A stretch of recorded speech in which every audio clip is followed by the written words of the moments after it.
السلام علیکم، live with عادل شاہزیب کے ساتھ میں ہوں آپ کا میزبان۔ حکومت اور تحریک انصاف کے درمیان ہونے والے مذاکرات ایک دفعہ پھر مشکلات میں گھرتے نظر آ رہے ہیں۔ شرح اقتدار میں آج صبح سے یہ خبر گردش کر رہی تھی کہ حکومت نے جوڈیشل کمیشن بنانے کا پی ٹی آئی کا مطالبہ مسترد کر دیا، جبکہ پی ٹی آئی نے واضح اعلان کیا تھا کہ اگر حکومت جوڈیشل کمیشن بنانے پر رضامند ہوگی تو مذاکرات کا چوتھا دور ہوگا۔ دوسری جانب حکومتی کمیٹی کے ترجمان سینیٹر عرفان صدیقی نے جوڈیشل کمیشن نہ بنانے کی خبروں کی تردید کر دیا، اور ان کے بقول ابھی تمام جو پارٹیز ہیں وہ اپنی اپنی قیادت سے مشاورت میں مصروف ہیں۔ اس کے بعد ہم آپس میں مشاورت کر کے تحریک انصاف کی جو چارٹر آف ڈیمانڈ ہے اس کا جواب تحریری شکل میں اسپیکر قومی اسمبلی ایاز صادق کے حوالے کر دیں گے۔ Chairman P T I barrister گور کے مطابق بانی P T I Imran Khan کا یہ کہنا ہے کہ اگر سندھ میں جوڈیشل کمیشن نہیں بنا تو چوتھی میٹنگ نہیں ہوگی، یعنی مذاکرات ختم ہو جائیں گے۔ عرفان صدیقی صاحب کے لیے مناسب نہیں ہے کیونکہ وہ ترجمان ہے اپنے حکومتی کمیٹی کا،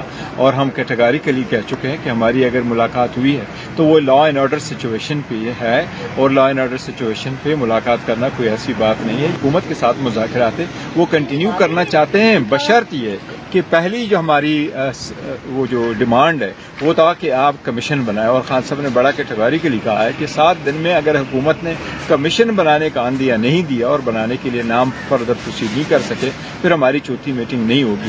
آپ کو بتاتے چلے کہ گزشتہ روز حکومتی مذاکراتی کمیٹی کی ترجمان سینیٹر عرفان صدیقی نے بیرسٹر گور کی آرمی چیف سے ملاقات پر تنقید کرتے ہوئے کہا تھا کہ یہ 2-3 دروازوں سے بیک ڈور اور فرنٹ ڈور کے مذاکرات نہیں چلا کرتے۔ عرفان صدیقی کے اس بیان پر پی ٹی آئی نے جو ہے کافی ان کو تنقید کا نشانہ بھی بنایا گیا۔ دوسری جانب بانی پی ٹی آئی نے ایک بار پھر ایکس پر اپنی پوسٹ میں فوج کی اعلیٰ کمان کو تنقید کا نشانہ بنایا، جس نے مذاکرات کو ایک دفعہ پھر خطرے میں ڈالا۔ کچھ عرصہ پہلے پی ٹی آئی قیادت نے بانی پی ٹی آئی کو اعلیٰ فوجی حکام کو تنقید کا نشانہ بنانے سے منع کیا تھا، جس پر انہوں نے رضامندی کا اظہار بھی کیا تھا، لیکن اب اچانک دوبارہ سے یہ تنقید جو ہے خود پی ٹی آئی کی قائدین کے لیے بھی حیران کن ہے۔ 2 دن پہلے تک پی ٹی آئی قیادت بیرسٹر گور اور آرمی چیف کی ملاقات کو امید کی کرن قرار دے رہے تھے، لیکن بانی پی ٹی آئی نے اپنی ہی پارٹی لیڈرز کی امیدوں پر ایسا لگ رہا ہے کہ شاید پانی پھیر دیا ہے، اور وہ اپنا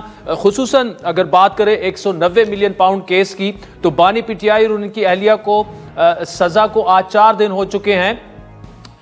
پی ٹی آئی کی جو احتجاج ہے وہ کہیں نظر نہیں آیا۔ پی ٹی آئی نے اس فیصلے کو اسلام آباد ہائی کورٹ میں چیلنج کرنے کا اعلان کیا۔ وہ پر امید ہیں کہ عدالتوں سے انہیں ریلیف ملے گا۔ بانی پی ٹی آئی نے 8 فروری کو یوم سیاہ منانے کا اعلان کیا ہوا ہے۔ 8 فروری کو تحریک انصاف ملک بھر میں احتجاج کرے گی، جبکہ حکومت کی جانب سے 8 فروری کو یوم تعمیر و ترقی کے طور پر منانے کا اعلان کر دیا گیا ہے۔ تمام معاملات پر بات کریں گے۔ ہمیں جوائن کیا ہے معروف قانون دان اور تحریک انصاف کے سینئر رہنما جناب حامد خان ایڈوکیٹ صاحب نے۔ حامد خان صاحب، thank you so much for joining us. Sir, as we speak اس وقت مذاکرات کی سچویشن جو ہے وہ جو آج رومرز تھیں وہ تو عرفان صدیقی صاحب نے کلیریفائی کر دی کہ اب تک ہم نے جوڈیشل کمیشن کا مطالبہ ریجیکٹ نہیں کیا، لیکن بیرسٹر گور صاحب یہ کہہ رہے ہیں کہ اگر جوڈیشل کمیشن نہ بنا تو مذاکرات کا چوتھا دور نہیں ہوگا۔ اگر حکومت نہیں مانتی تو آپ سمجھتے ہیں کہ ان مذاکرات کو ختم کر دینا چاہیے؟ ظاہر ہے اس کے بعد پھر کوئی مقصد ہی رہتا مذاکرات کا۔ جو بنیادی شک جو ہے مذاکرات کے لیے، بنیادی کنڈیشن جو ہے وہ جوڈیشل کمیشن بنانا ہے 9 مئی اور 26 نومبر کے معاملات میں۔ اگر یہ حکومت یہ نہیں کمیشن بناتی، اس کا مطلب یہ ہے کہ وہ سیریس نہیں ہے مذاکرات میں، اور وہ جو صحیح پی ٹی آئی کی جو گریوس ہے اس کی طرف دھیان نہیں دے رہے، وہ صرف ایک ڈھکوسلا بنایا ہوا ہے مذاکرات کا، اس کا اصل معنی میں کوئی خلوص نہیں ہے ان کا مذاکرات کے حوالے سے۔ اور یہ جو خان صاحب جو عرفان صدیقی صاحب کہہ رہے ہیں کہ جی 2-3 دروازوں سے مذاکرات نہیں ہوتے، یا تو آپ ہم سے کریں یا پھر آرمی چیف سے کریں، جو آرمی چیف کے حوالے سے خود پی ٹی آئی نے کہا تھا کہ ہاں جی علی امین کی ان سے اور آپ کے چیئرمین صاحب کی ان سے ملاقات ہوئی ہے اور ہماری مشکلات کا بھی ذکر ہوا اور انہوں نے ہمیں یقین بھی دلایا، آلدو دوسری طرف سے اس کا ریبرٹل آ گیا تھا۔ لیکن اس پر آپ کیا کہیے گا کہ جو کہہ رہے ہیں کہ یا ہم سے مذاکرات کریں یا ادھر کریں؟ دیکھیے بات یہ ہے کہ اصل تو یہ ملٹری اسٹیبلشمنٹ ہے جو فیصلے کرتی ہے، یہ تو ان کے صرف پپٹس ہیں، یہ ان کے اشاروں پر ناچتے ہیں؟ ان کی حیثیت کیا ہے کہ ہم سے مذاکرات کریں؟ وہ تمہیں تو جو اشارہ ملتا تم اس کے مطابق چلتے ہو. لہٰذا میں سمجھتا ہوں مذاکرات جو ہیں اس قسم کے ہونے کا ویسے بھی کوئی امکان نہیں ہے، کیونکہ ان کی تو اپنی ایگزسٹنس ہی خطرے پر ہے.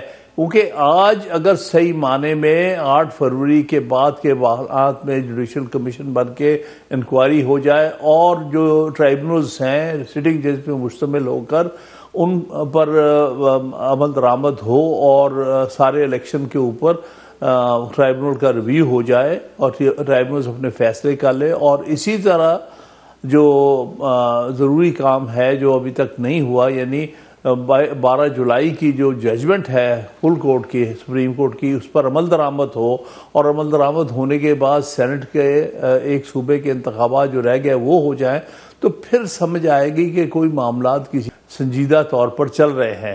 ابھی تک تو وہ جو ان کے فرائض تھے انہوں نے ابھی تک سپریم کورٹ کے فیصلے پر عمل درآمد نہیں ہونے دیا. الیکشن کمیشن پر دباؤ ڈالا ہوا ہے. یہ اسپیکر نے خط لکھے ہیں الیکشن کمیشن کو، جی سپریم کورٹ کے فیصلے پہ عمل مت کرنا. تو اب میں تو سمجھتا ہوں یہ اسپیکر جو مذاکرات کی بات کر رہا ہے یہ تو آرٹیکل 6 کا مجرم ہے جو کہتا ہو کہ سپریم کورٹ کے فیصلے پر عمل درآمد. اچھا خان صاحب مجھے بتائے گا، یہ مذاکرات جب سے شروع ہوئے ہیں تو پی ٹی آئی کو حاصل کیا ہوا؟ کیونکہ ایک پوائنٹ آف ویو یہ ہے کہ گورنمنٹ مذاکرات کر رہی ہے، سب کچھ پہلے سے ڈیسائیڈ ہو چکا ہے، یہ ویسے ہی ایکسرسائز ہے، یہ آپٹکس سیٹ کر رہے ہیں کہ جی ہم ایک جمہوری معاشرہ ہے اور اپوزیشن سے ہم انگیج کر رہے ہیں. تو اگر یہ سمجھ پی ٹی آئی کو آ رہی ہے تو پھر آپ کیوں مذاکرات میں بیٹھے ہوئے ہیں؟ میں تو سمجھتا ہوں یہ بات بڑی واضح ہے ڈے ون سے کہ یہ سنسیئر نہیں ہے، یہ صرف دکھانے کو ایک دکھاوا ہے کہ دیکھیے ہم اپوزیشن سے مذاکرات کر رہے ہیں، ہم کوشش کر رہے ہیں سیاسی حل ڈھونڈنے کی، جبکہ ان کی اپنی ایگزسٹنس لیجیٹمیسی نہیں ہے. کیونکہ مسئلہ یہ ہے کہ 8 فروری کے جو انتخابات ہوئے ہیں اس کے ریزلٹس تبدیل کر دیے گئے، ان کے ہارے ہوئے لوگ ایم این اے بن گئے ہیں اور ہمارے جیتے ہوئے لوگوں کو باہر کر دیا گیا ہے. لہٰذا ان کے پاس تو لیجیٹمیسی کوئی نہیں ہے. انہوں نے کیا کر لینا ہے؟ یہ تو ناجائز بیٹھے ہوئے ہیں، حکومت پر قابض ہوئے بیٹھے ہیں.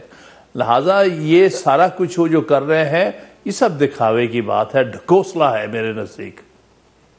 اچھا تو نہیں تو خان صاحب اس میں پھر یہ کہ ٹائم کا ضیاع اگر ہے تو آپ بالکل کلیئر کٹ کہہ دیں کہ ہم نے بات ہی نہیں کرنی. کیونکہ ایک طرف خان صاحب کہہ رہے ہیں آپ مذاکرات، پہلے پی ٹی آئی کی جانب سے کہا گیا کہ ہم حکومت سے بات کریں گے اور اسٹیبلشمنٹ سے بھی حکومت کے ذریعے ہی بات کریں گے. یہ چیئرمین گور صاحب کی سٹیٹمنٹ ہے. اب اگر معاملات اس نہج تک پہنچ چکے ہیں کہ آپ کو لگ رہا ہے کہ حکومت ویسی ٹرخا رہی ہے اور ویسی یہ ایکسرسائز ہے اس کا کوئی فائدہ نہیں ہے، اگر فائدہ نہیں ہے تو آپ پارٹی کو کلیئر کٹ کیوں نہیں بتا دیتے کہ آپ آئیں اسمبلی میں احتجاج کریں، سڑکوں پر احتجاج کریں، جو بھی جمہوری طریقہ ہے وہ کریں، ہم نے مذاکرات نہیں کرنے؟ دیکھیے یہ بات عنقریب آ جائے گی آپ کے سامنے، کیونکہ یہ بار بار یہ کہا جا رہا تھا کہ دیکھیے پی ٹی آئی مذاکرات نہیں کر رہی، یہ سیاسی طریقہ کار جو ہے وہ اڈاپٹ نہیں ہو رہا، آ کے مذاکرات کرے. تو پی ٹی آئی نے مذاکرات کر کے دیکھ لی. انہوں نے جب جا کے کوئی معقول اپنی کنڈیشن سنائی کہ بھئی اس کے لیے مذاکرات کرنا ہے تو کوئی کانفیڈنس بلڈنگ میجرز ہونے چاہیے، CBM. ان میں سے انہوں نے کہا کہ اس میں پہلا یہ ہے کہ آپ 9 مئی اور 26 نومبر کے معاملات پر تحقیق کرائیں، اور اس کے علاوہ یہ ہے کہ جو اس وقت سیاسی قیدی ہیں ان سب کو رہا کیا جائے. دونوں بڑے معقول ابتدائی جو مطالبات تھے، یہ دونوں ہی پر عمل درآمد ابھی تک نہیں ہوا.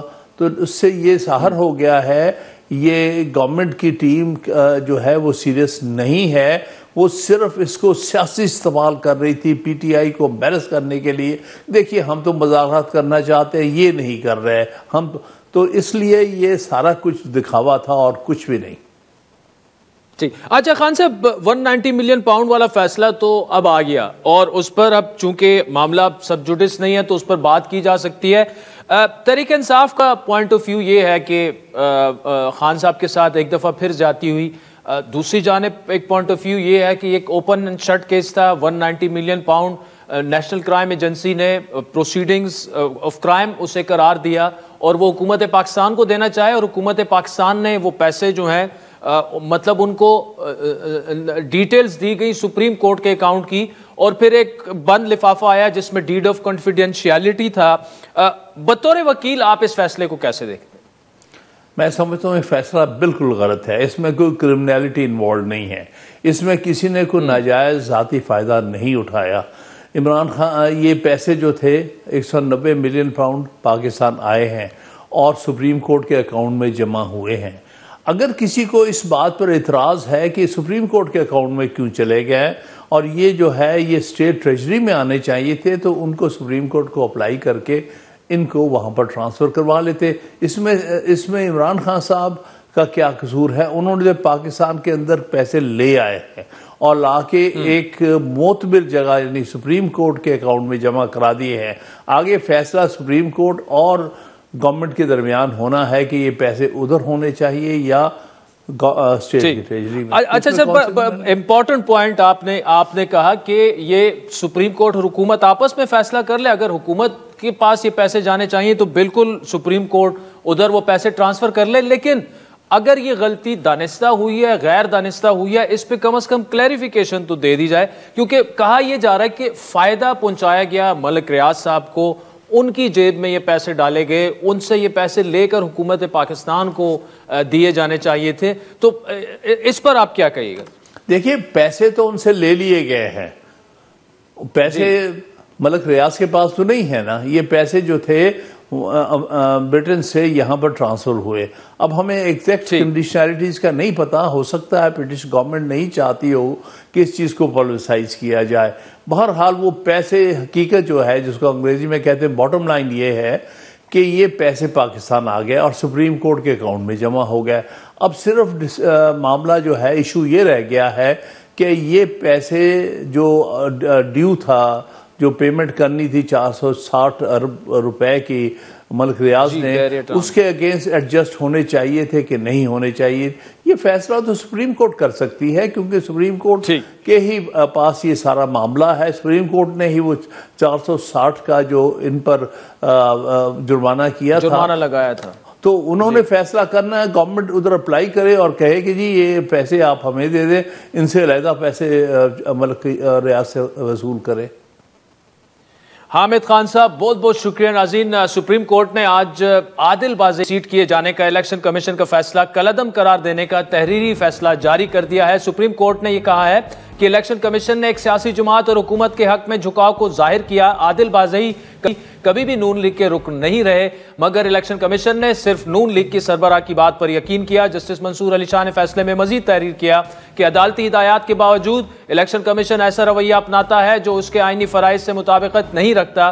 فیصلے میں تحریر کیا گیا کہ کوئی ممبر پارلیمنٹ منحرف ہو جائے تو اسے شو کاز نوٹس جاری کرنا ضروری ہے. عدالت نے قرار دیا کہ الیکشن کمیشن یا ٹرائیبیونل پارٹی ہیڈ کے ڈکلیریشن کا جائزہ لے کر اس کی تصدیق کرتا ہے. پارٹی ہیڈ کے ڈکلیریشن کا تنازع ہو تو اسے فریقین سول کورٹ میں طے کر سکتے ہیں. عادل بازی نے حلف نامے کے متعلق نون لیگ کے صدر شہباز شریف پر الزامات عائد کیے تھے. جسٹس عائشہ ملک نے اپنے اضافی نوٹ میں تحریر کیا کہ عدالت نے یہ تسلیم کیا ہے کہ الیکشن کمیشن کو سیاسی اثر رسوخ یا سیاسی انجینئرنگ کے تابع نہیں ہونا چاہیے بلکہ جمہوریت کا غیر جانبدار محافظ رہنا چاہیے. حکومت کے حق میں الیکشن کمیشن کا جھکاؤ سیاسی نظام کی قانونی حیثیت کو متاثر کرے گا. یہ افسوسناک ہے کہ اس عدالت کے واضح احکامات کے باوجود الیکشن کمیشن اپنے آئینی فرائض کے برعکس طرز عمل اپناتا ہے. آپ کو بتاتے چلے کہ الیکشن کمیشن نے 21 نومبر کو نون لیگ کے صدر میاں شہباز شریف کی درخواست پر 63A کے تحت عادل بازی کو قومی اسمبلی سے ڈی سیٹ کر دیا تھا. عادل بازی جو کہ بلوچستان سے الیکٹ ہوئے تھے، عادل بازی نے اس فیصلے کو سپریم کورٹ میں چیلنج کیا جس کا آج تحریری طور پر جو فیصلہ آیا تھا ہم نے آپ کے سامنے رکھ دیا. وقت تو چاہتا ہے ایک بریک کا. ناظرین ویلکم بیک. ناظرین، سابق امریکی صدر ڈونلڈ ٹرمپ آج حلف اٹھا کر ایک بار پھر امریکہ کے صدر منتخب ہو چکے ہیں اور اس وقت امریکہ میں وہ امریکہ کے 47ویں صدر بننے کے بعد جو ہے وہ حلف بھی انہوں نے تقریباً اٹھا لیا ہے. تقریب ہو رہی ہے. ڈونلڈ ٹرمپ نے 2 قاتلانہ حملے، کانگریس کی جانب سے الزامات کی بوچھاڑ، حتیٰ کہ فرد جرم کے آگ کے دریا کو عبور کیا. ٹرمپ 2 اپنی دوسری میعاد شروع کرنے سے پہلے ہی اپنے جو ان کے بیانات ہیں اور منتخب کی جانے والی کابینہ کے جو نام سامنے آئے ہیں موضوع بحث بنے ہوئے ہیں. ماہرین نے تو یہاں تک کہہ دیا کہ ڈونلڈ ٹرمپ الیکشن جیت کر نیپولین کمپلیکس کا شاید شکار ہو چکے ہیں اور وہ اہم اتحادیوں کو بھی دھمکیاں دے رہے ہیں. کینیڈا کو امریکہ میں ضم کرنا, پھر گرین لینڈ اور پاناما نہر پر قبضہ کرنے جیسے بیانات ہمارے سامنے. صرف اتحادی ہی نہیں بلکہ چینی مصنوعات پر اضافی ٹیرف عائد کرنے کا بھی وہ اعلان کر چکے ہیں. اپنے ایک بیان میں انہوں نے کینیڈا اور میکسیکو پر 25% جبکہ چائنا پر اضافی 10% ٹیرف عائد کرنے کا اعلان بھی کیا. ایک طرف وہ چین کے ساتھ بہتر تعلقات کے بھی خواہاں ہیں. انہوں نے عہدہ سنبھالنے سے پہلے صدر شی جن پنگ سے ٹیلی فونک رابطہ کیا اور انہیں افتتاحی تقریب میں مدعو کیا. چینی صدر تو اس میں شریک نہیں لیکن چین کے نائب صدر جو ہے ہین زینگ وہ ٹرمپ کی حلف برداری کی تقریب میں شرکت کے لیے واشنگٹن موجود ہیں.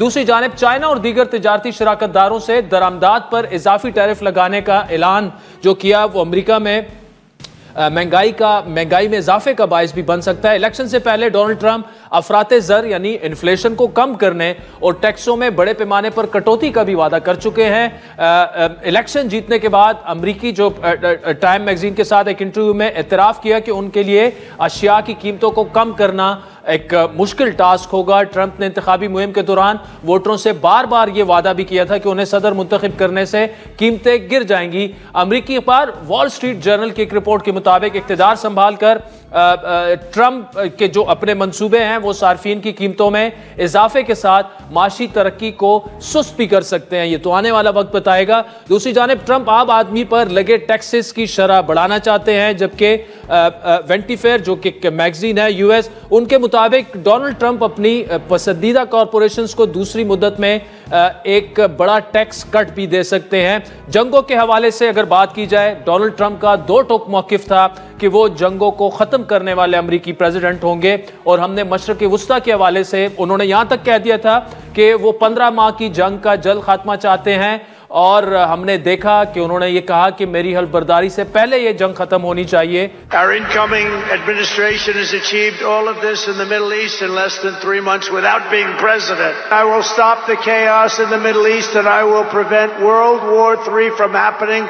And you have no idea how close we are. Donald Trump نے ایک اور سٹیٹمنٹ میں یوکرین کی جنگ کو 24 گھنٹے میں ختم کرنے کا بھی دعویٰ کیا تھا لیکن انہوں نے اس بارے میں ابھی تک اپنا کوئی منصوبہ پیش نہیں کیا کہ ایسے کیسے ممکن ہوگا. ڈونلڈ ٹرمپ کے اعلانات واقعی پالیسی اقدامات میں جو ہے ہمیں تبدیلیاں بھی نظر آئیں گی. اس کا فیصلہ تو آنے والا وقت کرے گا لیکن ایسے بیانات صرف ڈونلڈ ٹرمپ نہیں بلکہ ان کی نو منتخب کابینہ کے جو اراکین ہیں اگر صرف ایلون مسک کے بیانات کو دیکھیں جن کو بجٹ میں کمی کا اہم کام بھی سونپا گیا, ان کی جرمنی کے انتخابات میں مبینہ دخل اندازی, فار رائٹ کی حمایت ہو یا کنگ چارلز کو برطانیہ کی حکومت کو تحلیل کرنے کا مشورہ ہو, ان پر شدید تنقید ہو چکی ہے اور اب تک ان کی کابینہ میں سامنے آنے والے ناموں میں سب سے اہم مارکو روبیو اور مائک والٹز ہیں جن کو ڈونلڈ ٹرمپ اپنی متعلقہ سیکرٹری آف اسٹیٹ اور قومی سلامتی کا مشیر مقرر کرنے کا فیصلہ کر چکے ہیں. ڈونلڈ ٹرمپ نے فلوریڈا کے ایوان نمائندگان اور امریکی فوج کے نیشنل گارڈ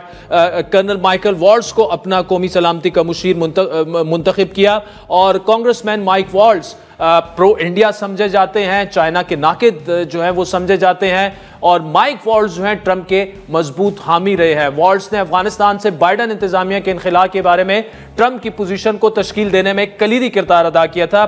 چین کے ایک اور سخت ناقد Marco Rubio secretary of state ہیں وہ جنہوں نے چین کا مقابلہ کرنے کے لیے سخت اصلاحات متعارف کروائیں. مارکو روبیو پر چائنیز گورنمنٹ نے 2020 میں 5 دیگر امریکی سینیٹرز کے ہمراہ پابندی بھی عائد کی تھی. نو منتخب صدر ڈونلڈ ٹرمپ نے اپنے سابقہ دور کے قائم مقام جو امیگریشن چیف ہیں تھامس ہومن ان کو نگران اعلیٰ کے طور پر ان کا انتخاب کیا جو دستاویز کے بغیر امریکہ میں موجود تارکین وطن کو ممکنہ طور پر لاکھوں کی تعداد میں ان کے آبائی ممالک واپسی کے ان کے انتخابی وعدے کو پورا کرنے پر کام کریں گے اور اس کام پر آغاز بھی ہو چکا ہے. گزشتہ روز اپنے بیان میں وہ کہہ چکے ہیں کہ امیگریشن چھاپے اگلے ہفتے سے شروع ہو جائیں گے. ڈونلڈ ٹرمپ کی کابینہ اپنی جو بے تحاشا اس میں ایسے امیر بلینئرز بھی شامل ہیں. کابینہ کے وزیر اور مشیر مجموعی طور پر